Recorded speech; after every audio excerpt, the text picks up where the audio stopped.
All right, guys, welcome to an interview on mmaunhinged. I'm joined by Luke, the Gen trainer. How's it going? I'm good, my brother. Thank you. Very, very good. Yeah, absolutely. Yeah, and we were just speaking before we went on air, and we just talk about how good you look right now. Yeah, man. I know. I told you. I think the glare from the Starbucks window is doing me justice and lying to you people. It is not that hot right now in sunny Stevenage, but yeah, man. It's all good though. This winter is coming. Yeah, you need to get that spot every day because it's doing you justice. Do you know what I mean? I got that glow, man. Looking like a little influencer out here. Absolutely. First and foremost, before we get to all the good stuff on us, I want to congratulate you on making your TV analyst debut on Bellator Dublin. My man, yeah, thank you, brother. That was a lot of fun. Got to be cage side. Weird being on that side of the cage and getting paid for it, but it was dope. Me and Josh Denzel, yeah, chewing the fat and chatting about the sport I love, man. So yeah, hopefully it's going to be more of a part-time gig for me. So I'm looking forward to going out there again. I know there's a couple shows in England next year. So yeah, fingers crossed. That's a permanent thing. No, if you're not fighting on them, of course, you'd like to do it. Well, listen, I think there's a February card in Dublin and a London card in March. So I'll definitely be on either one of those. But if the one that I'm not on, if I can chat shit about, sorry, I don't know if I can swear on this. That's fine. That's fine. If I can talk rubbish about what's happening inside the cage, I will, man. So yeah, it was a lot of fun, man. It was a lot of fun. I thought you looked natural. I thought Josh was a fantastic partner as well for yourself. Maybe made you feel comfortable. Bro, I was so nervous, man. You don't understand. My dyslexia is level 100, and I was coming out thinking I was gonna have to read a monitor and flipping talk about stats and numbers. And he goes, "Brother, we're just waffling about fights."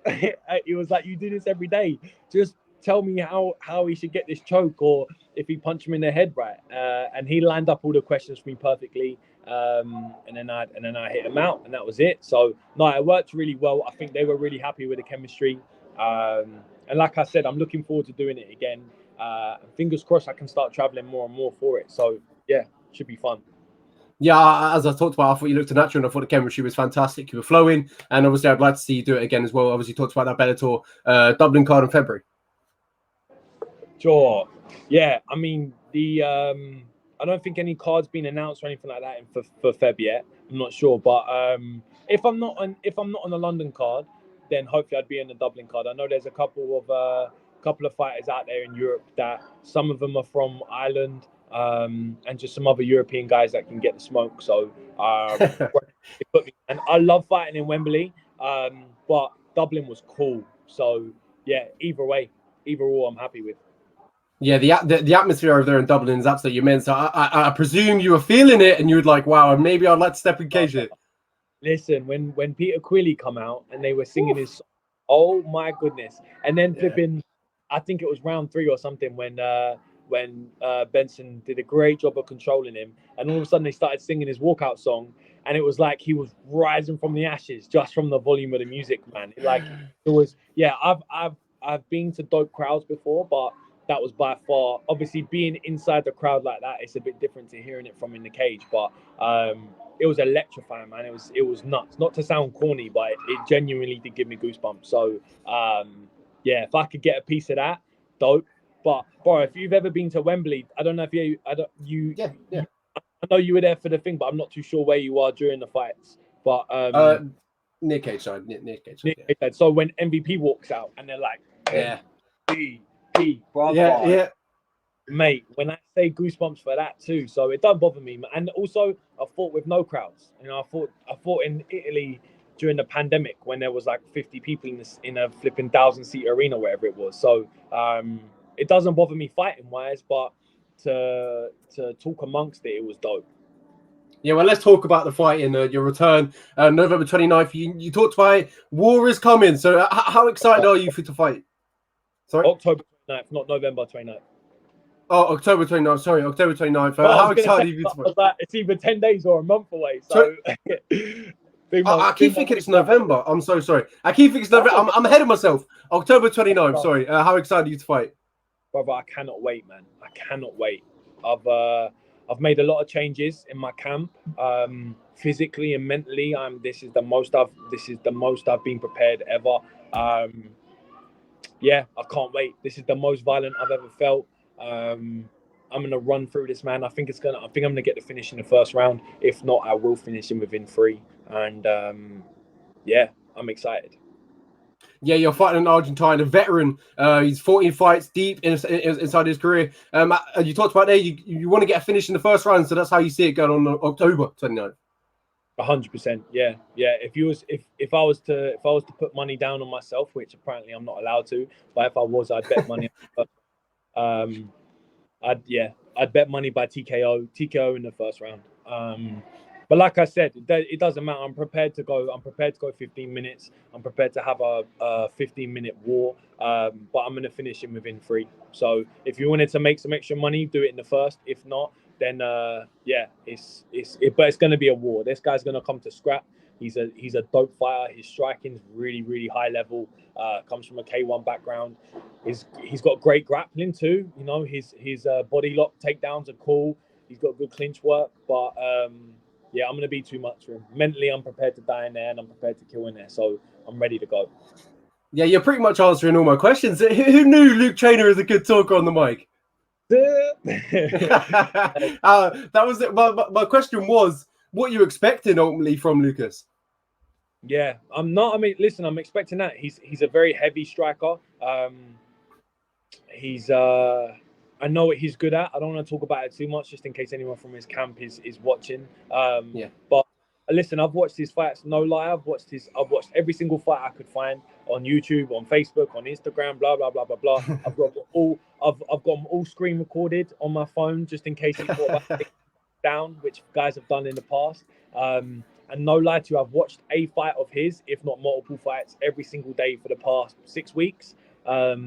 I've visualized for at least 30 minutes to an hour every single day without fail, religiously. I think he's the screensaver on my phone. He's the wallpaper on my phone. He's on my board. I'm obsessed. I'm obsessed with destroying Lucas Alsina. So if it doesn't happen, if I can't beat him, then it's because he is a better man than me, not because I was not prepared. Yeah, that's it, man. I'm mentally so prepared. I'm physically prepared. I'm ready to go. Yeah, and obviously on October 29th, you're looking to put a statement out there to show the rest of the division that you haven't got anywhere.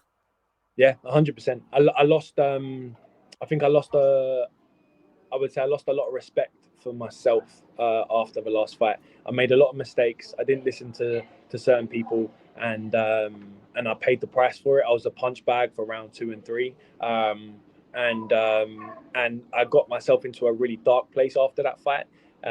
So making the changes that I did, and you know, just not just from fighting, just a lot of life changes and stuff. This is my redemption fight. This is my fight to put myself back on the map, to prove that I am a warrior, to prove that I'm a savage in that cage. And yeah, so just for me, I don't really care what other people think. I'll be honest. I don't care what anyone else thinks about me. It's me. I don't want to be embarrassed to be Luke Trainer again. I don't want to walk through Tesco feeling like I have to put my hood up and wear sunglasses. Do you know what I mean? I don't want that. So yeah, this is for me. This is to prove again to myself that I am a warrior, I am a savage, and I can go through the fire. So yeah. Yeah, I saw in your story this morning. You talked about vengeance. You made your Bellator debut in Milan, and now you're heading back to Milan. Now you're seeking vengeance. I thought that was a phenomenal line, and hopefully on October 29th, as you talked about, you showcase it. Yes, sir. Yes, sir. That is the plan. Made my debut there. I'm undefeated there. I'm gonna stay undefeated there. I finished the guy in the debut. I finished him in the first round. To do that again, man. So yeah, let's go, man. I'm excited for this war, brother.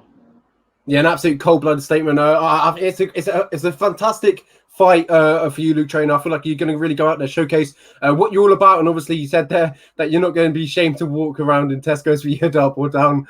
You ever been embarrassed to buy grapes before, brother? It is not you know what I mean? It depends which ones you're getting. If you're getting the green ones, then yeah.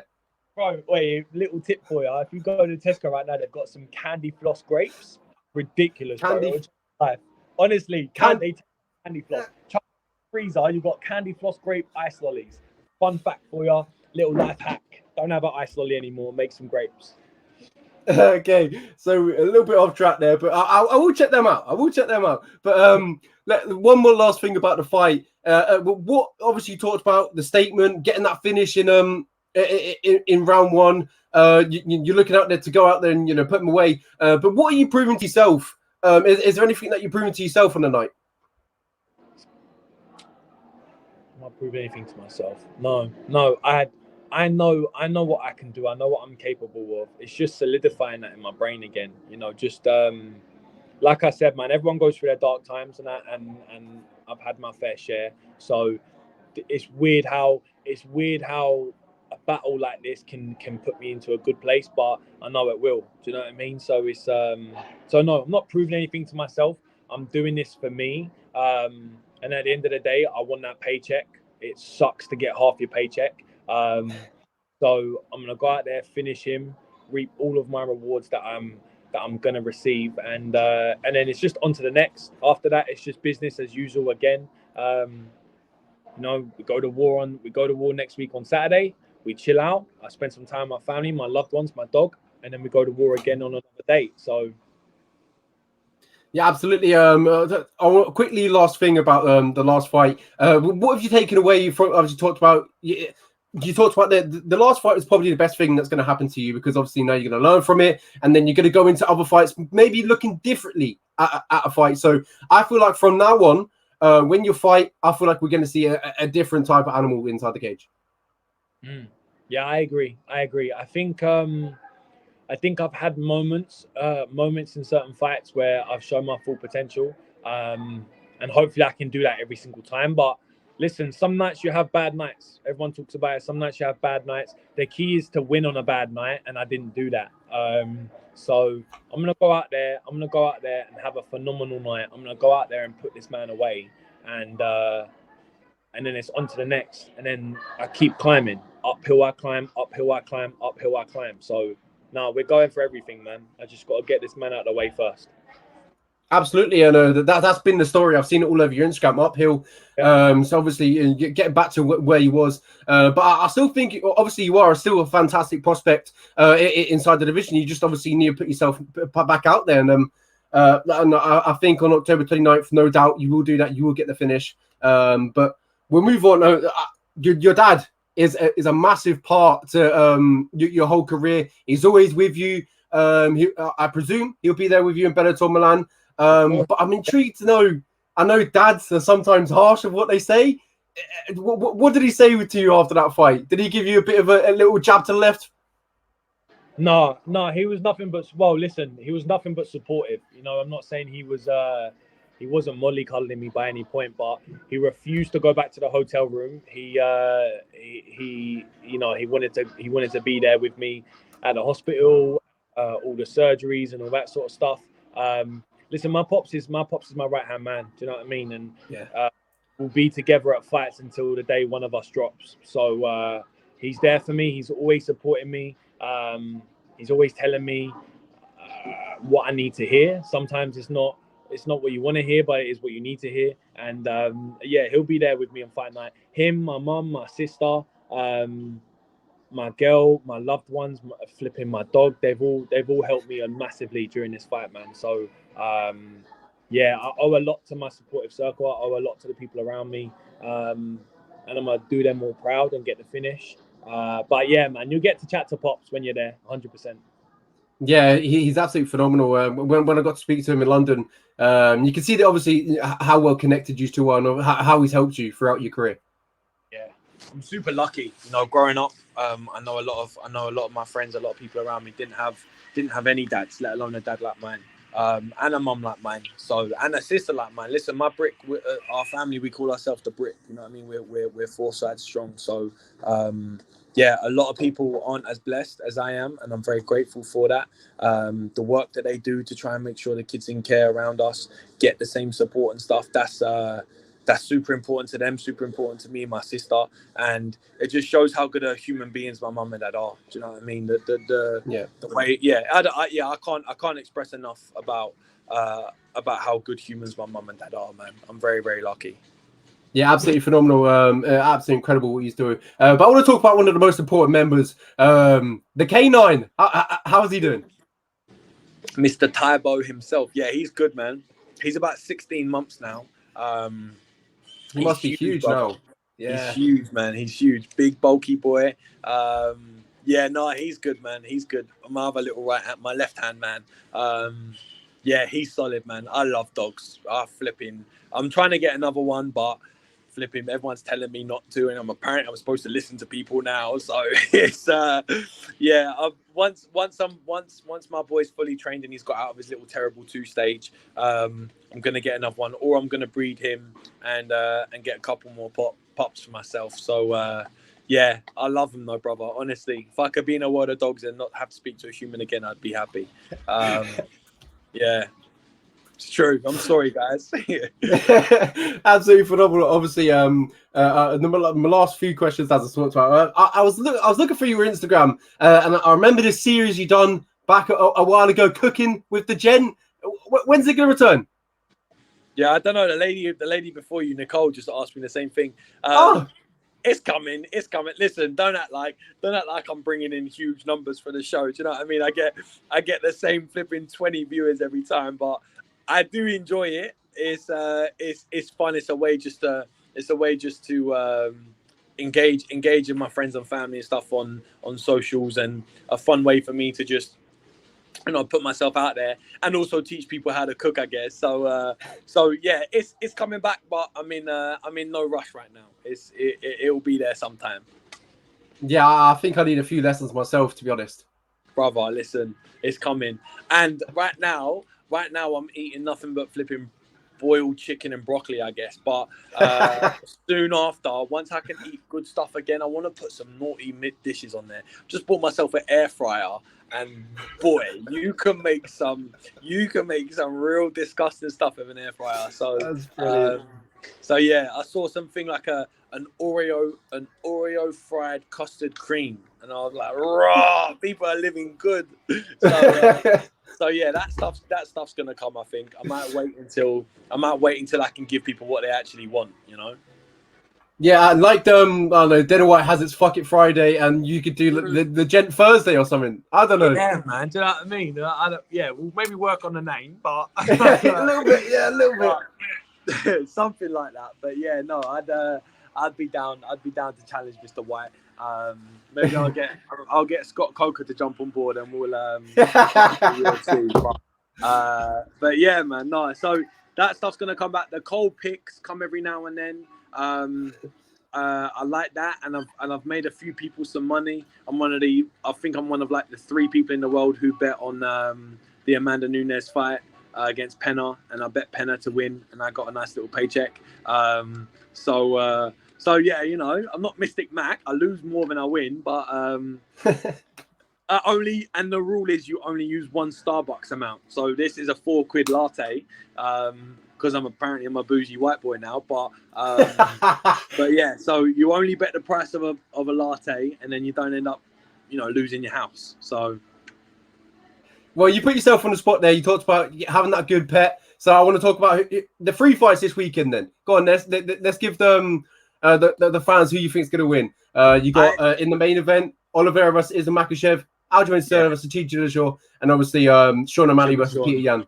Yeah, I think this is actually a very easy pick. I think Peter Yan wins by decision. TJ Dillashaw, I think he's gonna finish Aljamain, but TJ Dillashaw gets the W for sure. And then Charles Oliveira, I think right now Charles Oliveira is the best lightweight in the world. How Islam is a favorite, I do not know. You look at their schedule, you look at the quality of opponents, the schedules that they've had the last 10, 11 fights.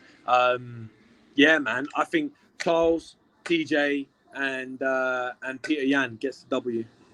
Yep, absolutely. Enjoy your time in Milan, Luke, on October 29th. I hope you get the win. I'll be there watching. Well, I'll be watching through a screen. Lenny, I appreciate your time, man. Thank you very much, my friend. You too. Enjoy your coffee. Make sure it's warm. Yes, sir. It's still hot. You're all right, man. Promise kept. I'll see you soon, bro.